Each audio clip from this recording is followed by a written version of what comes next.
প্রত্যেকটা মানুষের কিন্তু একটা রেগুলার রুটিন থাকে। সে চাকরিজীবী থেকে শুরু করে হাউস ওয়াইফ, সবারই একটা রুটিন থাকে, আর প্রত্যেকেই সে রুটিন মাফিক কিন্তু কাজ শুরু করে। তো আমার রুটিন অনুযায়ী আমি কিন্তু কাজ শুরু করেছি। রাতেই কিন্তু এই সবজিগুলো বাসার নিচ থেকে কিনেছিলাম, তো গোছানো হয়নি, এখন এগুলোকে বের করেছি সকালবেলা।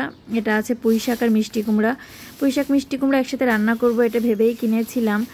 আর এদিকে আছে দেখুন, এটা বেগুন, এটা আজকে রান্না করব না, কিনেছি। আর এটা কচুরমুখী, এটাও কিন্তু সকালে আমি রান্না করব। এদিকে আমি যথারীতি ভিজিয়ে দিয়েছি মাছ ফ্রিজ থেকে বের করে। আর একটা মাছের মাথা আছে, মাথাটা দিয়ে জানেন আমি মিষ্টি কুমড়া দিয়ে রান্না করব, আর পুঁই শাক দিয়ে। আর এই যে কচুরমুখীটা কিন্তু ধুয়ে আমি সেদ্ধ বসিয়ে দেব। আর কচুরমুখী সেদ্ধ করে খোসাটা ছাড়িয়ে কিন্তু আমি ম্যাক্সিমাম সময় রান্না করি। এটাতে কিন্তু খেতে খুব ভালো হয়। আর এই কচুরমুখীটা নাকি পাহাড়ি কচুরমুখী, আমি জানি না, কেনার সময় সবজিওয়ালা বলছিল যে এটা পাহাড়ি কচুরমুখী। তো জানি না স্বাদ কেমন হবে, কিনলাম কারণ এই সিজনে অন্য যেসব সবজি থাকে খেতে খেতে একঘেয়েমি লেগে গেছে, তো ভাবলাম এটাই নিয়ে নিই, মাছ দিয়ে বেশ ভালোই লাগবে। আর এটাকে খুব সুন্দর করে ধুয়ে আমি কিন্তু সেদ্ধ বসিয়ে দিয়েছি। এটাকে খুব সুন্দর মতো সেদ্ধ করে তারপরে হচ্ছে আমি এটা রাশগুলো ছেড়ে নেব। আর এটা হচ্ছে কড়াইতে তেল রয়েছে, এই তেলে কিন্তু আমি মাছগুলোকে সুন্দর করে ভেজে নেব। তার আগে হচ্ছে আমি তরকারিগুলোকে রেডি করি। এই যে পুঁই শাক কাটতে বসে গেছি, পুঁই শাকটা সুন্দর করে কাটবো। পুঁই শাক মিষ্টি কুমড়ো সব কিছু কেটে দেন তারপরে আমি হচ্ছে রান্না তুলে দেব। কাটাকুটো করা হয়ে গেলে না রান্না করতে এতটা বেশি সময় লাগে না। রান্নার জোগাড় করাটাই আসলে একটু ঝামেলা।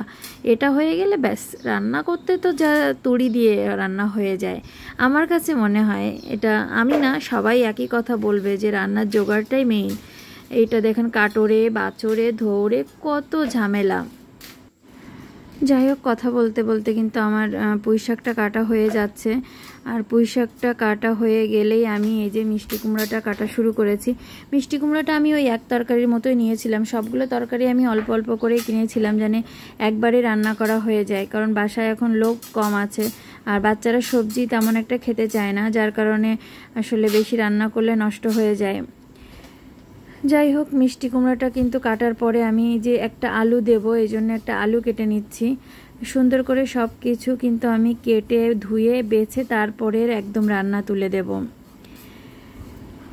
আর আলুটাকে আমি সুন্দর করে ছাল ফেলে নিচ্ছি। অনেকে ছাল সহ আলু রান্না করে, সেটাও হয়, বাট আমি ছালটা ফেলেই দেই, ফেলে তারপরে কেটে নিই। এটা আবার বেশি ভালো লাগে আমার কাছে। এই যে সম্পূর্ণ সবজিগুলো আমার কাটা শেষ। এখন কিন্তু আমি কয়েকটা পেঁয়াজ আর রসুন কেটে নেব, কারণ পুঁই শাকের সাথে কিন্তু পেঁয়াজ রসুনটা দিলে খুব সুন্দর স্বাদ আসে। আর যেহেতু আমি নিরামিষ করছি না, সেহেতু পেঁয়াজ রসুন ফোড়নে দিয়ে রান্না করবো। আর এদিকে মাছগুলোকে হলুদ লবণ মেখে রেখেছিলাম, সেগুলোকে এখন ভেজে নিচ্ছি। এই মাছগুলো দিয়ে আমি কচুরমুখী রান্না করব, কিন্তু একবারেই ভেজে তুলে রাখছি। তারপরে মাথাটা ভেজে ওই কড়াইতেই কিন্তু আমি পুঁই শাকটা আগে তুলে দেবো।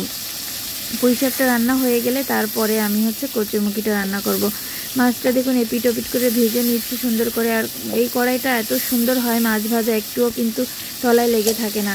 কড়াইটা দেখতে কালো, কিন্তু এই কড়াইতে মাছ ভাজতে খুব ভালো লাগে। আমি কিন্তু ম্যাক্সিমাম সময় এই কড়াইটাতে রান্না করি, মানে মোস্ট অফ দ্য টাইম আমি এই কড়াইটাতে রান্না করে যে আরাম পাই, অন্য কোনো কড়াইতে আমার রান্না করে মজাটা পাই না। এই কারণে আমি এটাতেই রান্না করি। এই যে মাথাটাকেও সুন্দর করে ভেজে নেব। তারপরে ওই তেলেই কিন্তু আমি পেঁয়াজ রসুন আর একটু পাঁচফোড়ন দিয়েছি, আর কাঁচা ঝালগুলোকে আস্তেও দিয়েছি, কারণ বাচ্চারা খেতে পারে না ঝাল। আর হলুদ লবণ দিয়ে সুন্দর করে কষিয়ে আমি কিন্তু মাথাটাকে দিয়ে একটু হালকা জল দিয়ে ব্যাস সেদ্ধ হয়ে যাওয়ার পর একটু ধনে গুঁড়া দিয়ে নামিয়ে নিয়েছি।